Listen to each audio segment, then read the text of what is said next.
Hello, boys and girls, and welcome to Storytime. I've missed you. Today, Paddington and I are going to share a story with you.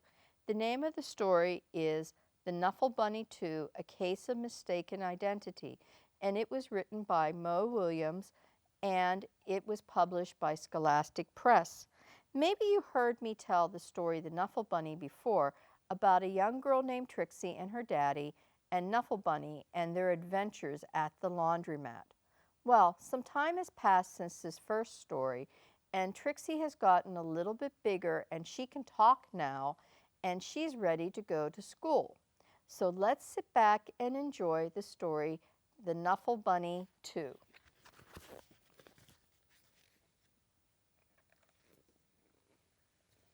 One morning, not so long ago, Trixie took a walk with her daddy.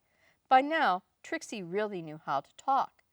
Guess what I'm going to do? I'm going to show Amy, and then I'll show Meg, and then I'll show Margaret, and then I'll show Jane, and then I'll show Leela, and then I'll show Rebecca, and then I'll show Noah, and then I'll show Robbie, and then I'll show Toshi, and then I'll show Casey, and then I'll show Connie, and then I'll show Parker, and then I'll show Brian, and she could talk and talk and talk. Trixie was very excited because she was taking her one-of-a-kind Knuffle Bunny somewhere very special. She grabbed her dad's hand and said, "Come on," and off they went to school.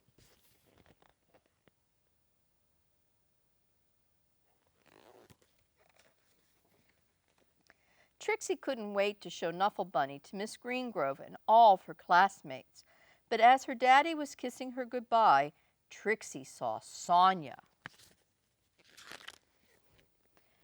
And suddenly, Trixie's one-of-a-kind special Knuffle Bunny wasn't so special anymore.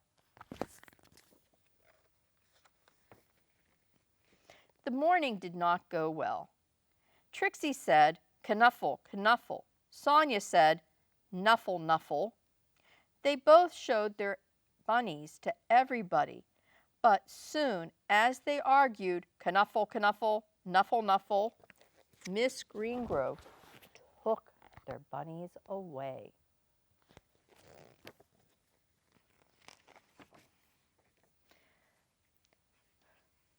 When the bell rang, Miss Greengrove returned the Knuffle bunnies, and the day got better. Then, before she knew it, it was time to go home. Trixie ate her dinner, devoured her dessert, and brushed her teeth.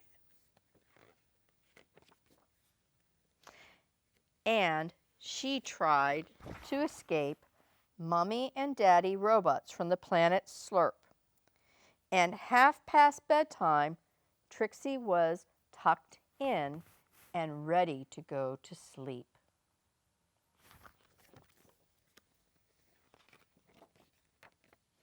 But a few hours later, Trixie realized something.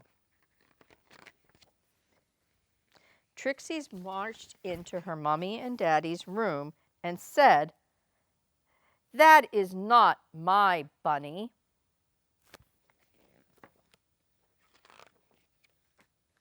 Trixie's daddy tried to explain what 2:30 in the morning meant. Mummy and Daddy's listening? I think you know what this is like. Well, Daddy asked, "Can we deal with this in the morning?" Trixie looked at Daddy. Daddy looked at Trixie. Mummy started to look worried.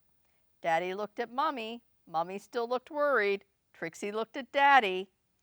And next thing you knew, Trixie's daddy went to get the phone. Before Daddy had even made it down the stairs, he heard a bring and the phone rang. The voice on the other end of the line said, "We have your bunny."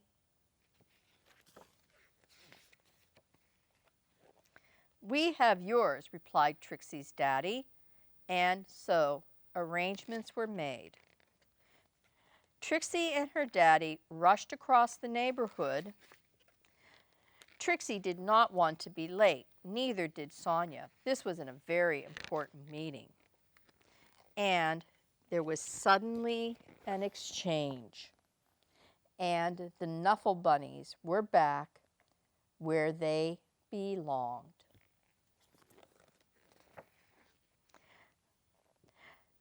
Sonja said, "I was so worried about my bunny." Trixie replied, "So was I." Then they both said together, "I'm glad you've got your bunny back." They said it at the exact same time, and they laughed. That's how Trixie found her first best friend. The end. Welcome to Storytime, boys and girls, and I hope you had a good time today. And I look forward to seeing you again with my friend Paddington.